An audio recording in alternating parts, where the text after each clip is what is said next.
It is Wednesday, March 13th, 2013. Welcome to Lunch Break. I'm Wendy Bounds. New evidence that ancient Mars could have supported organic life. Our own science guy, Lee Holtz, he is here to explain. Lee, welcome. I appreciate your being here. So the Mars Curiosity rover up there doing some work. What exactly did it dig up? Well, NASA sent this robot, this $2.5 billion robot, to Mars to answer a single question. That was Mars ever suitable? Hospitable for life. And yesterday, NASA got up in Washington, D.C. and announced that the answer to that question is yes. And that's a big answer. It's a big answer, and it comes with a lot of caveats.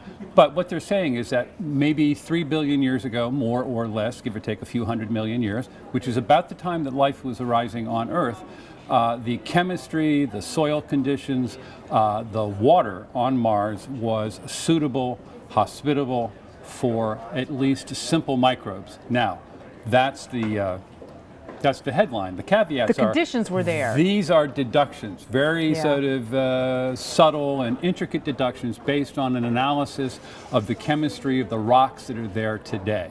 So this is very much a kind of Sherlock Holmes sort of thing. I mean, you're basing this conclusion on much as what's not there as what is. One of the things this probe cannot do, it is not equipped to detect microbial activity today. If it was sitting on top of a pile of microbial bacterial fossils, it would not be able to detect them.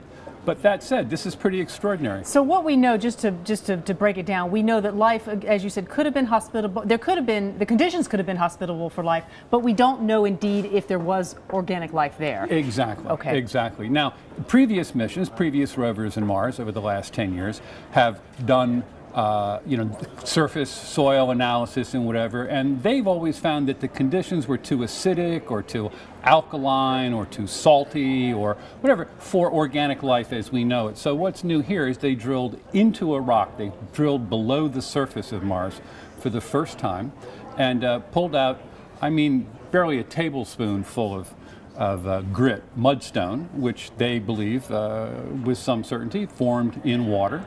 By analyzing that grit, they were able to sort of pull out a whole spectrum of suitable and interesting chemistry. That's what they base this claim on. And would that make Mars the only planet besides Earth that we know of that could have supported organic life? That's exactly right. This is the first time that NASA or anyone reputable has come out and said there is strong evidence for us to say somewhere other than Earth could have supported life. Now, that said, there are other spots in the solar system, moons of Saturn or Jupiter, that some people feel, astrobiologists they call themselves, are very optimistic, could harbor oceans under their icy crust or whatever, or inside the volcanoes that erupt on the surface that might also be suitable for life, but we don't know that yet. And Mars right now not suitable, the conditions there are not suitable for organic life.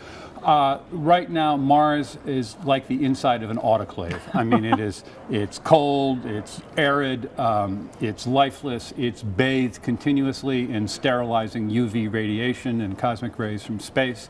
The surface is lifeless.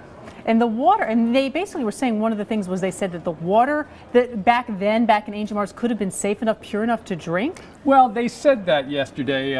In fact, when I asked them about it, I played you. I said, would you tell me in a simple declarative sentence what this actually means? And they said, you know, the water there, if you were there then, this would have been pure enough for you to drink. That's really a bit of a stretch. Still a pretty interesting finding. It is. All right. It is. Lee Holtz, thanks so much for being with us. More on WSJ.com.